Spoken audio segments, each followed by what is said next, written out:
Vokalis band Death Squad, Daniel Mardani, tertangkap narkoba, Sabtu tanggal 1 Mei tahun 2021, di kediamannya di kawasan Pamulang, Tangerang Selatan.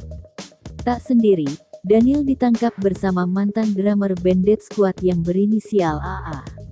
Kapolres Metro Jakarta Utara, Kombes Pol Guru Arif Dermawan, mengungkap kemungkinan akan memeriksa personel Death Squad lain.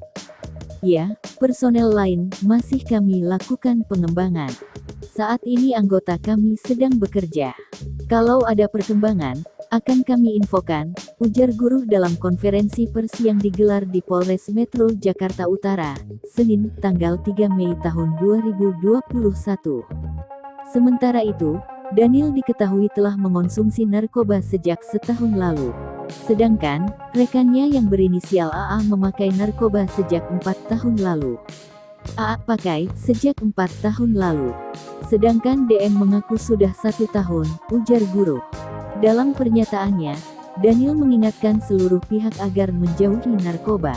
Buat teman-teman jangan menggunakan narkoba karena akan menghancurkan hidup kalian. Pesan saya seperti itu, tutur Daniel. Daniel mengaku terpaksa mengonsumsi narkoba karena stres dan banyak tekanan. Tekanan yang dirasakan Daniel karena Death Squad sepi manggung di masa pandemi.